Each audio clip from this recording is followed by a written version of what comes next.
گرامی ہمارے لیے واضح ہونا چاہیے کہ اہل بیت علیہ السلام حق ہیں، آج ہمارے لیے واضح ہے، اور ان کا دشمن ہمارے لیے کوئی اہمیت نہیں رکھتا. ہمارے دلوں میں نرم گوشہ ہی نہیں ہونا چاہیے، اسے سافٹ کارنر کہا جاتا ہے. اور اگر سافٹ کارنر ہے تو اپنی دوبارہ سے اپنے آپ کو اینالائز کیجئے، شاید میں کہیں ایمان میں ڈگمگا تو نہیں رہا ہوں. یہ خود تذبذب کا شکار انسان کو کتنی ہی پریشانیوں میں مبتلا کر دے گا. میں ہمیشہ ایک واقعہ سنایا کرتا ہوں، دوبارہ شاید میں نے سنایا ہو، اس میں امام بارگاہ میں مجھے یاد نہیں ہے بالکل بھی، کہ جناب امیر علیہ السلام کا بڑا مشہور و معروف واقعہ ہے. پیش کر رہا ہوں، ان کا چیک کر لیجئے، پیش کریں گے تو پتہ چل جائے گا. ایک آدمی مولا کی بارگاہ میں گیا، کہا مولا کے پیچھے جماعت پڑھوں گا. مسجد کوفہ میں آیا، نماز پڑھ رہا تھا مولا کے پیچھے، تو کھانے کا سامان لے کے گھر جا رہا تھا. آج کے زمانے کی طرح سے نہیں تھا کہ ہر چیز پیک ہوتی تھی، آج تو ہر چیز پیک ہے نا، وہ ڈبے میں ہوتی ہے. تو وہ پرانا زمانہ تھا، کھانا کھلا ہوا تھا. تو اس نے مسجد کے باہر رکھا کہ میں جلدی سے نماز پڑھوں گا، باہر آؤں گا. اس میں ایک دہی اس نے لے رکھی تھی، اور وہ اس نے باہر رکھی مسجد کوفہ کے باہر. نماز پڑھ کے باہر نکلا، دیکھا بھی دہی کے اوپر ایک نشان بنا ہوا. اس نے ادھر ادھر پلٹ کے دیکھا بھی ایک نجس لین کتا جا رہا ہے، اس کے منہ پہ ایک نشان ہے. اس نے کہا ہو نہ ہو کتے نے اس میں منہ ڈال دیا. اتنے میں جناب امیر علیہ السلام مسجد سے باہر آئے، کہا یہ دہی گھر لے جا، دہی پاک ہے. کہا یا علی آپ کو کیسے پتا؟ آپ میں حرام میں مجھ سے آگے تھے، میں پیچھے تھا، جب میری نگاہوں میں نہیں آئی. پتہ نہیں توجہ ہے نہیں، یہ آپ کو کیسے پتا کہ دہی پاک ہے؟ مولا نے کہا شک نہ کر، جب میں کہہ رہا ہوں یہ دہی گھر لے جا، دہی پاک ہے. کہا یا علی یہ دہی پاک نہیں ہے، میرے سامنے بس ایک ہی نجس جانور تھا. اس نے فوراً دہی انڈیل دی، وہیں پہ سڑک پہ پھینک کے چلا گیا. مولا نے کہا کہ میرے پہ تو نے شک کیا ہے، مجھے اگر بات پہنچ رہی ہو، کہ اس کے اثرات تیری زندگی میں آئیں گے.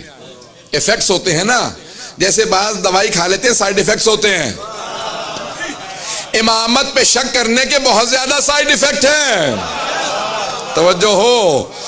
اب اس نے امام پہ شک کیا، گھر چلا گیا. کچھ ہی دنوں بعد کہیں ایک جگہ پہ بکرا ذبح کر رہا تھا، جھاڑیوں کے نیچے بیٹھا ہوا، کہ اچانک آواز ہے قتل ہو گیا، قتل ہو گیا. دوڑتا ہوا گیا، ہاتھ میں چھری، خون بہہ رہا ہے. کہا کیا کس کا قتل ہو گیا؟ تو ان کا قاتل تو ہی ہے، ہاتھ میں چھری ہے اور خون بہہ رہا ہے. انہوں نے پکڑ لیا، کہا ہاں میں ہی قاتل ہوں. انہوں نے کہا بھی یہ تو اب سارے اتنا بڑا مجمع ہے تو سارے مجھے ہی ماریں گے، مار کے جان سے مار دیں گے اگر میں انکار کر دوں. تو کہا ہاں میں ہی قاتل ہوں. انہوں نے پکڑا، فوراً کہا چلو علی کے پاس لے چلیں.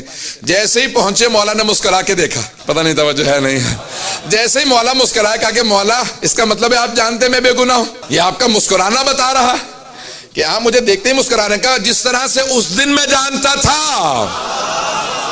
جو توجہ ہو، کہ جس طرح اس دن میں جانتا تھا کہ وہ دہی پاک تھا، توجہ کہ میں دہی پاک، میں تجھے کہہ رہا تھا کہ دہی پاک ہے، میں اس دن بھی جانتا تھا، آج بھی جانتا ہوں. کہا پھر مجھے سزا مت ہونے دیجئے گا مولا. پتہ نہیں توجہ ہے نہیں. مولا نے کہا ابھی بھی تجھے معرفت نہیں ہے، جب بتا رہا ہوں.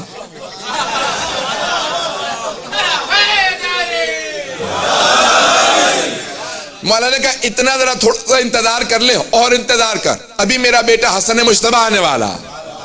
توجہ.